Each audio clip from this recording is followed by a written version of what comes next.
నమస్తే, welcome to 99 TV. Bengal రాజకీయాలంటే ఈ మధ్యకాలంలో చాలామంది ఆసక్తిగా చూస్తున్నారు. అంటే మనకు తెలియని బెంగాల్, మమతా బెనర్జీ కప్పి పెట్టేసిన బెంగాల్ 15 ఏళ్ల పాటు, అంతకుముందు 30 ఏళ్ల పాటు కమ్యూనిస్టులు తొక్కి పట్టేసిన బెంగాల్. సో ఈ రెండింటి నుంచి ఇప్పుడిప్పుడే ఒక్కొక్క పొర తీసేసుకుంటూ బెంగాల్ బయటకు వస్తుంది. బెంగాల్ సమాజం బయట ప్రపంచంతో మాట్లాడుతుంది. బెంగాల్కి ఈరోజు స్వాతంత్రం వచ్చింది. అదేంటి 47లో కదా అని, 47లో వచ్చింది అని అనుకున్నారు. సబ్సిక్వెంట్గా అక్కడ కాంగ్రెస్ గవర్నమెంట్ వాళ్ళ ఫెయిల్యూర్స్, దాంట్లోంచి పుట్టుకొచ్చిన కమ్యూనిస్ట్ పార్టీ ప్రభుత్వాలు, ఆ తర్వాత పాపం బుద్ధదేవ్ భట్టాచార్య మధ్యలో ఏదో రిపేర్ చేయడానికి ప్రయత్నిస్తే ఆయన్ని కాస్త ఇబ్బంది పెట్టింది ఈ మమతా బెనర్జీ. స్ట్రీట్ ఫైటర్ అని చెప్పి తనను తాను క్లెయిమ్ చేసుకొని మార్కెట్లో నిలబడి ఇక బెంగాల్కి తానే అవధూతగా తాను పరిచయం చేసుకొని కమ్యూనిస్టులకు మించిన అరాచకాలు అక్కడ చూపించింది. ఇవాళ ఆ ఫలితం అనుభవించింది ఆవిడ. నిజంగా ఈరోజు మనం చదువుతున్న చాలా కథనాలు బెంగాలీ గురించి, అవన్నీ నిజాలేనా?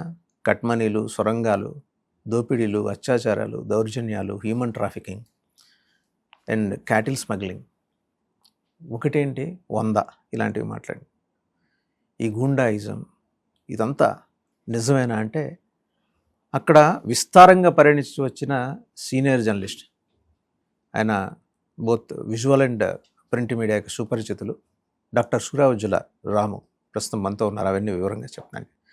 నమస్తే డాక్టర్ రాము గారు. నమస్కారం సార్. ఇవన్నీ అంటే మేము చదువుకున్నవి, అంటే మేము మీ అంత దూరం మేము ప్రయాణించలేదు. సో ఇప్పుడు వస్తున్న కథనాలు కానీ చూస్తున్న విజువల్స్ కానీ నిజమేనంటారా?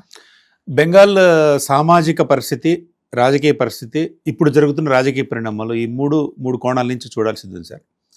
సరే, 34 సంవత్సరాల లెఫ్ట్ ఫ్రంట్ ప్రభుత్వం ఏం చేసింది అనేది తెలుసు. ప్రజలు దానికి తిరుగుబాటుగానే మమతా బెనర్జీకి పట్టం కట్టారు 15 ఏళ్ల క్రితం. కానీ ఆమె అంతకన్నా అరాచకత్వం సృష్టించిందనేది నా పర్యటనలో తెలిసింది. ఈ మధ్య నేను చాలా ఆల్మోస్ట్ మీరు ఒక 1.5 months అక్కడ తిరుగుతూ అక్కడ పైగా మేధావులతో గ్రాస్ మీ ఫ్రెండ్ ఒక ఆయన ఈ మధ్య మినిస్టర్ అయ్యారు. ఆయన తృణమూల్ కాంగ్రెస్లో ఉన్న ఎంపీగా ఉన్నప్పుడు ఒక 20 ఏళ్ల నుంచి 15 ఏళ్ల నుంచి పరిచయం. 15 ఏళ్ల నుంచి ఇప్పుడు ఆయన మళ్ళీ బీజేపీ ఎమ్మెల్యేగా అయ్యారు. అర్జున్ సింగ్ గారని కొత్తగా మినిస్టర్ అయ్యారు. సరే, ఆయన కూడా కలిశాను ఈ టూర్లో. మొత్తం ఓవరాల్గా గవర్నర్ ఆఫీస్లో సీనియర్ ఐఏఎస్ ఆఫీసర్స్ కొంతమంది పరిచయం ఉన్నారు. వాళ్ళందరితో మాట్లాడుతూ గ్రాస్ రూట్లోకి వెళ్ళి మాట్లాడొచ్చాను. ముఖ్యంగా సార్, సరే మతం ప్రాతిపదికన ఆమె సమాజాన్ని విచ్ఛిన్నం చేసింది అని అంటూ ఉన్నారు. ఆ యాంగిల్ గురించి మాట్లాడే ముందు మనం మాట్లాడుకోవాల్సింది ఏంటంటే, అక్కడ అసలు మమతని బాగా దెబ్బతీసింది ఏంటంటే సిండికేట్ రాజ్. సిండికేట్లు అంటే అది మరీ వార్డు స్థాయికి, వీధి స్థాయికి కూడా ఆమె సిండికేట్ రాజ్ని తీసుకెళ్ళింది. ఇదివరకు ఎట్లుండేదంటే, ఇప్పుడు మన తెలంగాణ మోడల్, ఆంధ్ర మోడల్లో ఏంటంటే ఏమైనా పెద్ద పెద్ద కాంట్రాక్టులు జరిగితే డీసెంట్రలైజేషన్ ఆఫ్ కరప్షన్, మంచి మాట చెప్పారు. ఇక్కడ ఏంటంటే ఏదో ఒక పెద్ద ప్రాజెక్ట్ ఉంటుంది, ఆ ప్రాజెక్టులో కొంత కట్టు కావాల్సిన వాళ్ళకి వెళ్తుంటుంది. అది ఒక వార్డు స్థాయికి, వీధి స్థాయికి కూడా వెళ్ళిపోయింది. ఆ విధంగా ఇన్స్టిట్యూషనలైజ్ చేయటంలో ఈ మమతా బెనర్జీ గారు, వారి అల్లుడు, మేనల్లుడు అభిషేక్ బెనర్జీ గారు దిగ్విజయం చేయగలిగారు. ఈ కార్యక్రమంలో ఇంకొక వాళ్ళు చేసిన పని ఏంటంటే, అసలు యాక్చువల్లీ సిండికేట్ రాజ్ మన వాళ్ళకి చాలామందికి అర్థం కాదు. అసలు వాళ్ళు ఎక్కడ ప్రజాస్వామ్యయుతంగా ఎవరైనా వెళ్ళి తమకు అనువైన ధరల్లో ఏదైనా కొనుక్కుంటామంటే అటు కుదరదు.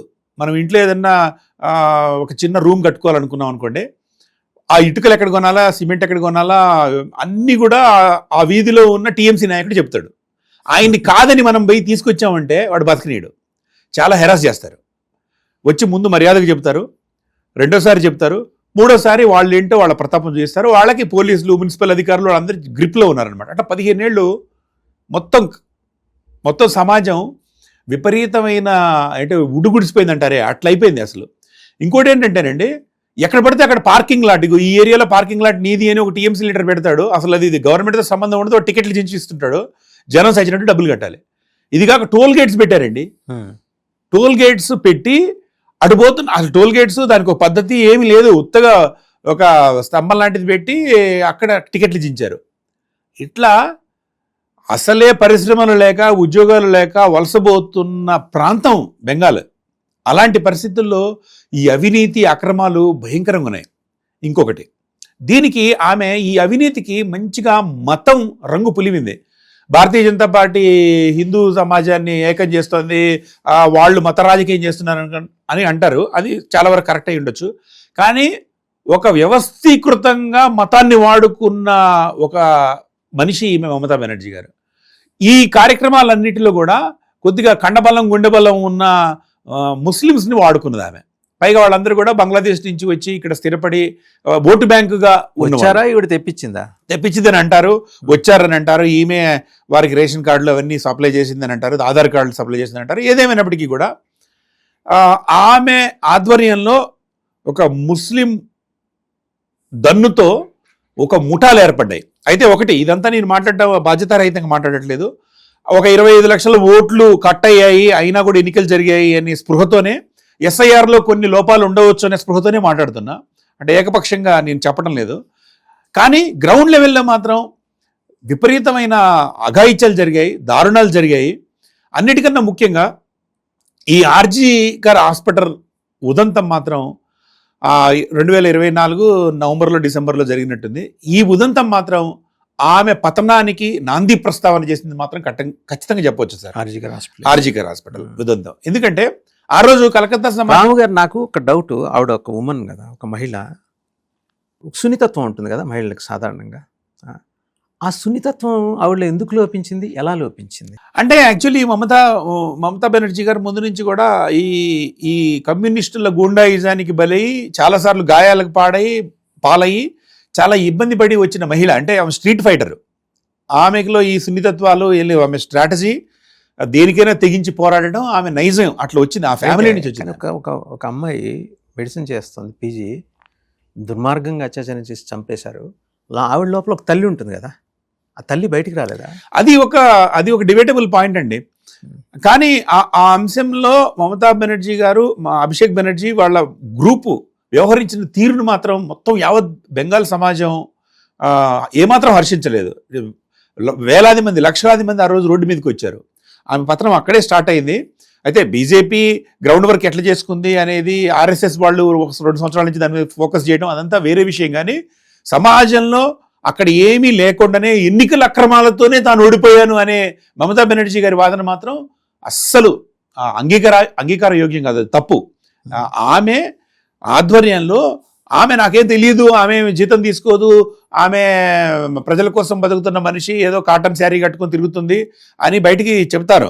కానీ వాస్తవాలు చూస్తే మాత్రం అవినీతి, అక్రమాలు, అఘాయిత్యాలు కూడా చాలా ఎక్కువ జరిగినట్టు ఉంది. ఇంకొకటి ఏంటంటే 34 ఏళ్ల లెఫ్ట్ ఫ్రంట్ గవర్నమెంట్ ఏం చేసింది, వాళ్ళు ఎంతమందిని వాళ్ళ వ్యతిరేకులు చంపారు వేరే వాళ్ళ, కానీ ఈమె కూడా ఊచకోత జరిగిందండి, కమ్యూనిస్టులు ఊచకోత జరిగింది.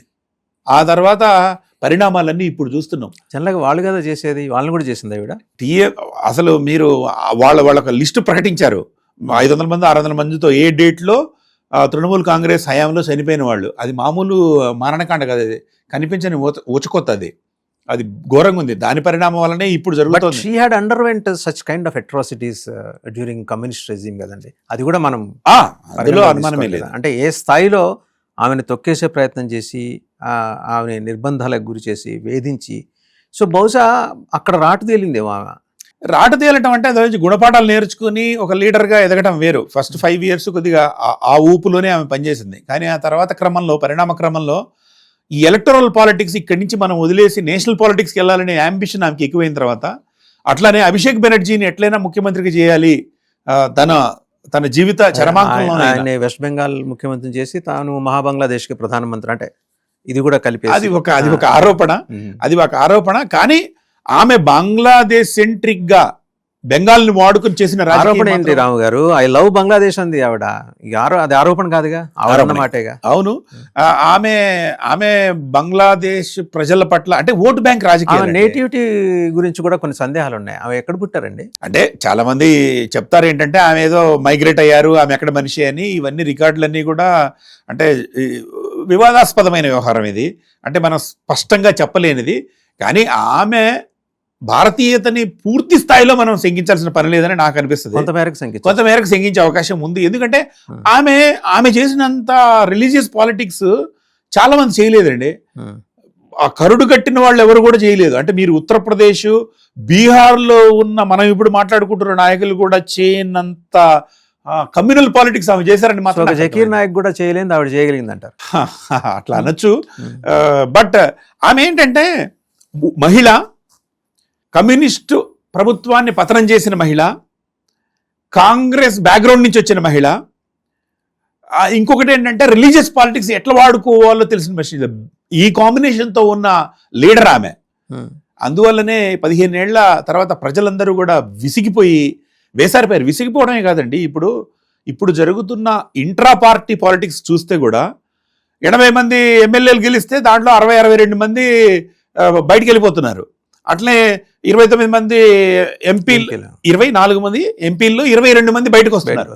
బయటకు వచ్చి చేస్తున్నారంటే వాళ్ళు కూడా వాళ్ళని ఇంటర్వ్యూలు చేస్తుంటే వాళ్ళు ఏమంటున్నారంటే, మేము ఘోరమైన ఇబ్బందులు ఎదుర్కొన్నాము, మమ్మల్ని మనుషులకు చూడలేదు, మాకు ఏమాత్రం ఆత్మగౌరవం లేకుండా మమ్మల్ని చూశారు, ఇది ఒక అవకాశం వచ్చింది కాబట్టి బయటకు వచ్చామని అంటున్నారు. అంటే పవర్ పాలిటిక్స్, పవర్ అనేది మన డెమోక్రసీలో ఇంపార్టెంట్ విషయం కాబట్టి నోరు మూసుకొని ఉన్నారు.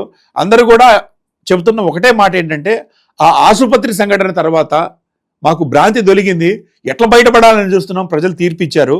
ప్రజలు తీర్పిచ్చిన నేపథ్యంలో మేము ఇప్పుడైనా సరే దాన్ని సవరణ చర్యగా మేము ఒక స్టెప్ తీసుకుంటున్నాం. ఇంకా ఎక్కడెక్కడ మీరు వెస్ట్ బెంగాల్లో ఏ పార్ట్స్ వెళ్ళారు? నేను ముఖ్యంగా సందేశ్ ఖలీ వెళ్ళారా? అటు వెళ్ళలేదండి. నేను యాక్చువల్లీ నా టూర్లో భాగంగా నేను అనుకున్న నా క్వాలిటేటివ్ ఎనాలిసిస్లో నాకు ఒక పద్ధతి ప్రకారం వెళ్ళాను. వెళ్ళినప్పుడు కలకటాలో చాలా మందితో మాట్లాడాను. చాలా మంది అంటే సివిల్ సర్వెంట్స్తో మాట్లాడా, నాయకులతో మాట్లాడా. అభిషేక్ బెనర్జీ ఇంటి దగ్గరికి కూడా వెళ్ళా. అభిషేక్ బెనర్జీ బయటకు వస్తే చోర్ చోర్ చోర్ అనే పరిస్థితి. అభిషేక్ బెనర్జీ మీద దాడి జరగక ముందే నేను అక్కడ ఒక స్టేట్మెంట్ ఇచ్చా, అభిషేక్ బెనర్జీ ప్రాణానికి ముప్పు ఉంది ఇప్పుడు ఉన్న పరిస్థితుల్లోని. ఆ తర్వాత టీఎంసీ లీడర్స్ వెంటబడి కొట్టతారు, గ్యారంటీకి అట్లనే ఉంది అని చెప్పాను. ఆ తర్వాత 24 పరగణాలు, నార్త్ 24 పరగణాలు అక్కడ ఇంటర్నల్గా వెళ్ళి అక్కడ మాట్లాడొచ్చాను. మాట్లాడితే నాకు అర్థమైంది ఏంటంటే, ఇప్పుడున్న రాజకీయ పరిణామాలన్నీ నాకే మాట్లాడించారా మీరు? మిమ్మల్ని అక్కడ మాట్లాడించడం అంటే, నేను వెళ్ళిన నా టీం ఒక టీమ్గా వెళ్ళి హడావుడిగా కాకుండా నేను ఇళ్లలోకి వెళ్ళి ఏదో సాధారణ విజిటర్ లాగా చాలా దూరంగా వెళ్ళి మాట్లాడొచ్చాను. సో అక్కడ ఆ ఏరియాలో ముస్లిం పాపులేషన్ కూడా తక్కువ ఉంది. కానీ ముస్లిం క్యాబ్ డ్రైవర్లతో కూడా మాట్లాడినప్పుడు వాళ్ళు చెప్తున్నారు, మమ్మల్ని బాగా వాడుకొని మేము బీజేపీకి భయంకరమైన వ్యతిరేకమైన కలర్ ఇచ్చింది ఈమెకి బుద్ధి వచ్చింది, ఇప్పుడు బుద్ధి వచ్చింది. అట్లని ఏమేమి దుర్మార్గులైన నాయకురాలని మేము అనలేము, ఎందుకంటే మా కమ్యూనిటీని బాగానే చూసుకుంది. కానీ మేమైతే స్వాగతిస్తున్నాం దీన్ని. సువేందు ఆయనని స్వాగతించారండి. నాకు కలిసిన ఒక 10-15 మందిలో ముస్లిమ్స్లో చాలా మంది ఈయనకు ఒక అవకాశం ఇవ్వాల్సిన అవసరం ఉంది, ఈ 15 ఏళ్ల ప్రభుత్వం పోకపోతే ఘోరంగా ఉండేది బెంగాల్ పరిస్థితి ఘోరం అని నేను అనుకోనండి. బంగ్లాదేశ్లో కలిపేసేది అది. ఒక తెలుగు ఎంప్లాయీస్ అసోసియేషన్ ఉంటే వెళ్ళి మాట్లాడానండి. వాళ్ళు అన్నారు ఇంటర్నల్గా, అంటే వాళ్ళు బయటికి మాట్లాడే పరిస్థితి లేదు సార్, ఈసారి బెంగాల్లో ప్రభుత్వం మారకపోతే ఇది ఇంకొక జమ్మూ కాశ్మీర్ అయి భారతదేశం మీద పెద్ద కుంపటిలాగా తయారయ్యేదండి, ఇంకో కుంపటిలాగా. ఆ పరిస్థితులు ఉన్నాయి, మేము విట్నెస్ చేశామని అక్కడ ఫార్మాస్యూటికల్ కంపెనీలో ఒక 15 ఏళ్ళ నుంచి పనిచేస్తున్న తెలుగు వాళ్ళు చెప్పారు.